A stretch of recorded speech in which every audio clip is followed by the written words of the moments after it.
Breaking news చూస్తున్నారు. ఎన్నికల కోసం ముఖ్యమంత్రి జగన్ సరికొత్త వ్యూహాన్ని అమలు చేయబోతున్నారా అంటే అవుననే సమాధానం వినిపిస్తోంది. కమ్మ నాయకులకు సీట్ల విషయంలో తగ్గించారా, జీరో అన్న మాట దాదాపుగా వినిపిస్తుందనే చెప్పుకోవాలి. బీసీలనే ముందు పెట్టి ఎన్నికలకు వెళ్ళబోతున్నారా జగన్ అంటే అవుననే సమాధానం వినిపిస్తోంది. కమ్మ సామాజిక వర్గం ఈసారి పూర్తిగా వైసీపీకి యాంటీగా ఉంటుందని చెప్పి జగన్ భావిస్తున్నారా అంటే దాదాపు అవుననే మాట వినిపిస్తోంది. జగన్ అంచనా వేస్తున్నారనే ప్రచారం జరుగుతోంది. వైసీపీ నుంచి ఎంపీ టికెట్ దక్కించుకున్న ఏకైక కమ్మ నేతగా నాని పేరు వినిపిస్తోంది. అనూహ్య పరిణామాలతో వైసీపీలోకి వచ్చారు ఆయన. లేకపోతే అంతవరకు కూడా ఎక్కడా కూడా ఆ పేరు కానీ లేకపోతే కమ్మ సామాజిక వర్గానికి సంబంధించిన నేతల పేరు కానీ వినిపించిన పరిస్థితి అనేది చెప్పుకోవాలి. ఈ నేపథ్యంలోనే ఇటు ఏకైక కమ్మ నేతగా నాని ఉన్నారని చెప్పుకోవచ్చు. విజయవాడ టీడీపీ సిట్టింగ్ ఎంపీగా ఉన్నారు కేశినేని నాని. గత పార్లమెంటు ఎన్నికల్లో కమ్మలకు 3 ఎంపీ సీట్లు ఇచ్చారు జగన్. 5 ఏళ్లలో కమ్మలకు 2 ఎమ్మెల్సీలు ఇచ్చారు వైసీపీ. ఇక ప్రకటించిన 22 ఎంపీ స్థానాల గురించి మాట్లాడుకుంటే ఇందులో బీసీలు 11 మంది, ఎస్సీలు 4, కాపుకి 3 సీట్లు, అలాగే రెడ్డిలకి 2 స్థానాలని, ఎస్టీలకి 1, అలాగే కమ్మ సామాజిక వర్గానికి సంబంధించి 1 సీటుని ఇచ్చిన పరిస్థితి. సో ఇటువంటి నేపథ్యంలో ఏం జరుగుతోంది, పూర్తిగా ఎటువంటి వ్యూహాలతో ముందుకు వెళ్ళబోతున్నారు, ముఖ్యంగా ఏం జరుగుతోంది, వైసీపీకి సంబంధించి ఎటువంటి వ్యూహాలతో ముందుకు వెళ్ళబోతోంది తెలుసుకునే ప్రయత్నం చేద్దాం. మా ప్రతినిధి కృష్ణమోహన్ అప్డేట్స్ అందించేందుకు లైవ్లో జాయిన్ అవుతున్నారు. కృష్ణమోహన్, చాలా ఇంట్రెస్టింగ్ రాజకీయాలనే చెప్పుకోవాలి, ముఖ్యంగా ఆంధ్రప్రదేశ్కి సంబంధించి అందరూ వైసీపీలు ఏంటి కమ్మ సామాజిక వర్గాన్ని పూర్తిగా వద్దనుకుంటుంది. ఎందుకంటే ఎక్సెప్ట్ కేశినేని నాని దాదాపుగా అక్కడ ఇంకెవరి పేర్లు మనకు కనిపించట్లేదు అక్కడ.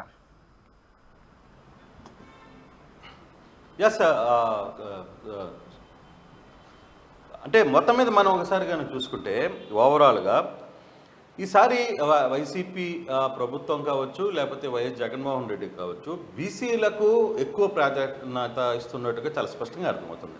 దీంట్లో దాదాపుగా బీసీలకు సంబంధించి 11 ఎంపీ స్థానాలు ఇచ్చిన పరిస్థితి అయితే చూడాలి. అంటే గతంలో ఇప్పుడు ఇన్ని బీసీ స్థానాలు ఎంపీలకు ఇచ్చిన పరిస్థితి అయితే లేదు. తను బీసీలకి 50% ఇస్తాననుకుంటున్నా ఏదైతే మొదటి నుంచి గవర్నమెంట్ వచ్చిన తర్వాత చెప్పుకుంటూ వచ్చారో, అదేవిధంగా కార్పొరేషన్ ఎన్నికల్లో, స్థానిక సంస్థల ఎన్నికల్లో చివరకు ఈరోజు ఎంపీ స్థానాల్లో కూడా, చివరికి కార్పొరేషన్ పదవుల్లో కూడా ఆయన 50%ని దాటే ఇచ్చాడు తప్పితే 50% తగ్గించి బీసీలకు ఇచ్చిన పరిస్థితి అయితే కనపట్లేదు. ఇక్కడ మనం దాదాపుగా చూసుకుంటే ఇప్పుడు బీసీలకు ఇచ్చిన స్థానాలు ఒకసారిగాను చూసుకుంటే శ్రీకాకుళం, విజయనగరం, విశాఖ, అనకాపల్లి, రాజమండ్రి, నర్సాపురం, ఏలూరు, నర్సరావుపేట, హిందూపురం, అనంతపురం, కర్నూలు, ఈ 11 స్థానాలకు కూడా ఆయన బీసీ అభ్యర్థులనే కేటాయించిన పరిస్థితి అయితే చాలా స్పష్టంగా కనపడుతుంది.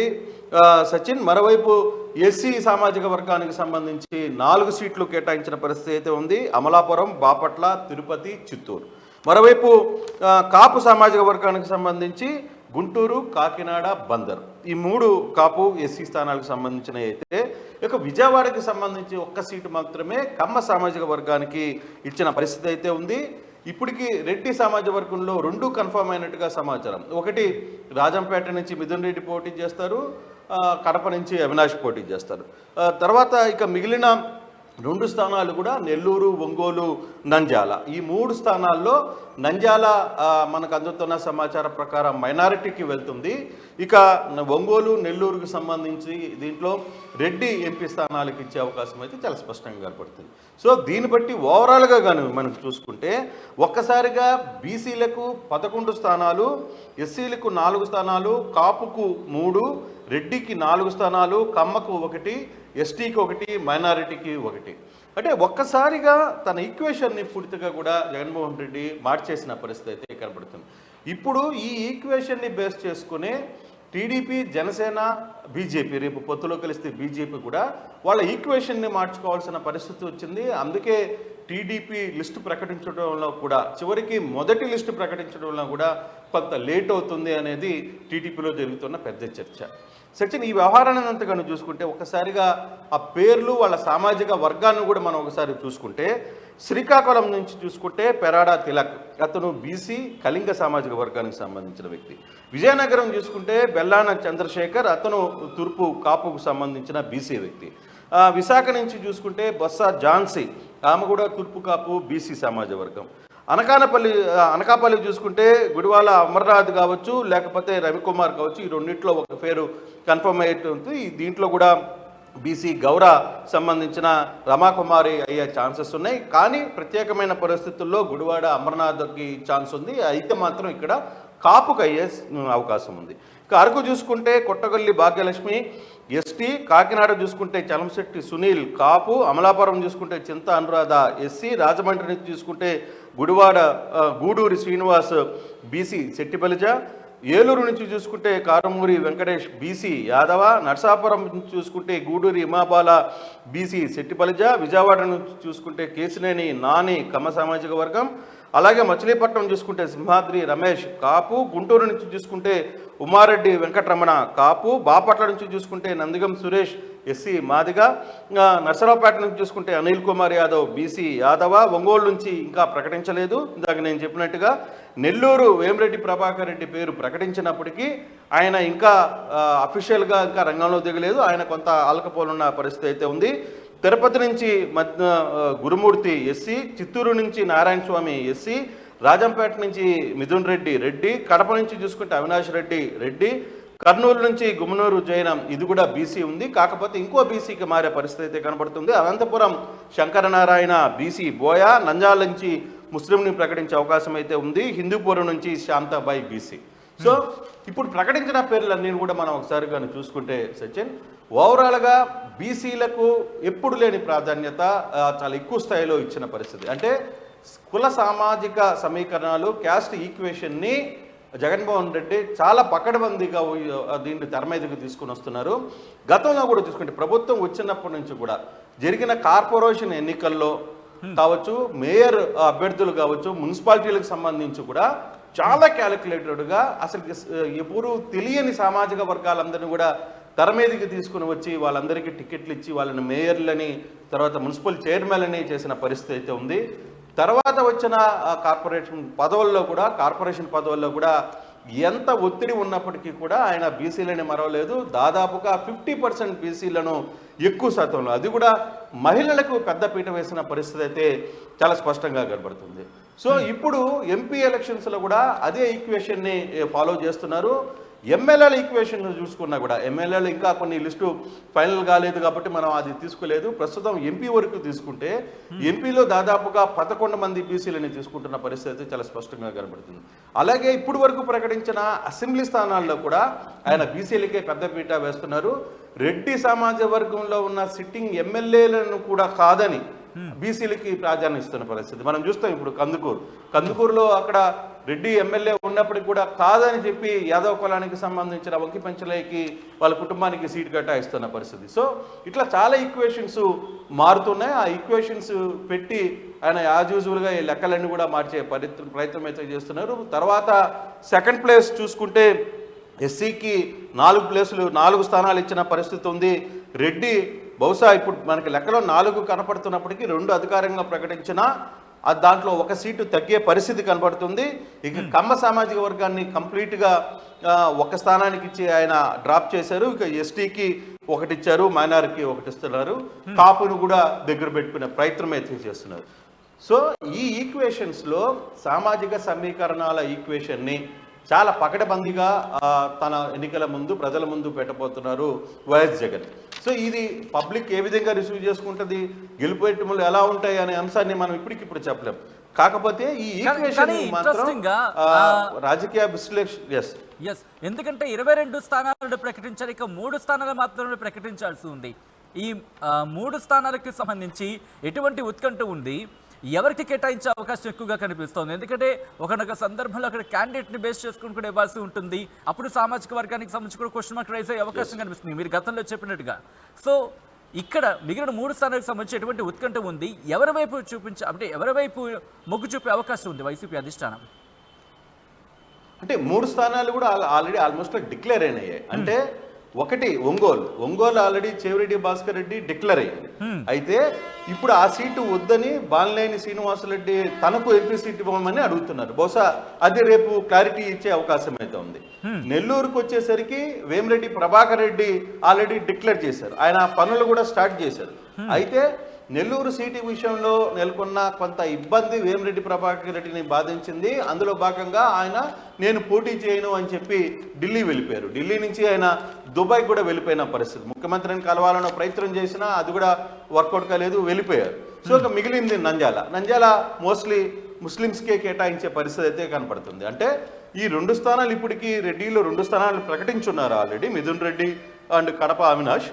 రెండవది ఈ 2 స్థానాల్లో ఒంగోలు నెల్లూరులో రెడ్డి పేర్లు ఉన్నాయి. సో దాదాపుగా ఈ 4 స్థానాలకి మాత్రమే అవకాశం ఉంది. ఒకవేళ తగ్గినా కూడా రెడ్డి స్థానాల్లో ఇంకో అభ్యర్థి తగ్గే అవకాశం ఉందనేది కూడా కొంత బలంగా వినపడుతుంది. అంటే ఇప్పుడు 22 స్థానాలకే మనం చూసుకున్నప్పటికీ కూడా దాంట్లో కూడా బీసీలకి ఎక్కువ ప్రాధాన్యత ఇచ్చిన పరిస్థితి చాలా స్పష్టంగా కనబడుతుంది. దాదాపుగా అతను అనుకుంటున్న 50% కాదు, మోర్ దాన్ 50% సీట్లని వీళ్ళని కేటాయించారు. చాలా మంది ఎంపీలలో అసలు నరసాపురం ఎంపీ ఎవరో కూడా తెలియదు. కొందరికైతే జెడ్పీటీసీలను ఎంపీటీసీలను కూడా జెడ్పీ చైర్పర్సన్లను కూడా ఎంపీ టికెట్ ఇచ్చిన పరిస్థితి మనం చూస్తున్నాం. అంటే ఎంత కాన్ఫిడెంట్గా ప్రభుత్వం లేదు అధినేత ఉన్నాడో దీన్ని బట్టి, ఈ లెక్కలను బట్టి కొంత అర్థమవుతుంది. సో అంటే నరసాపురం లాంటి ఒక ప్రిస్టేజ్ ఇష్యూ ఉన్న ఒక సెంటర్లో అక్కడ ఉమాబాల అని ముక్కు ముఖం తెలియని ఒక శెట్టి బలిజికి సంబంధించిన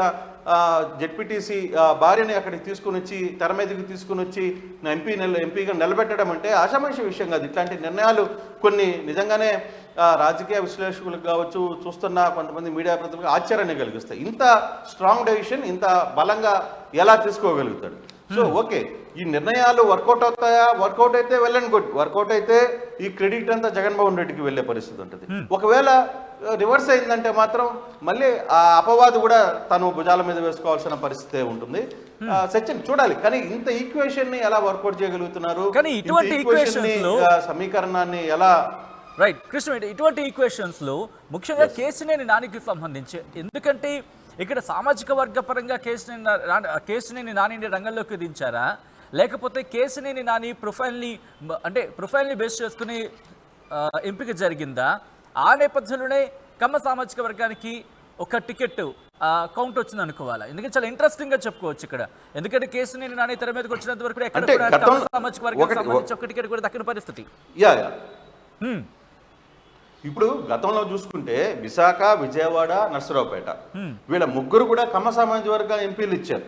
అంటే బేసిక్ గా ఇప్పుడు గతంలో 3 ఎంపీలు ఇచ్చారు కాబట్టి ఈసారి కూడా 3 ఎంపీలు ఇస్తారేమోనని కమ్మ నుంచి కొంత ఎక్స్పెక్టేషన్స్ ఉన్నాయి.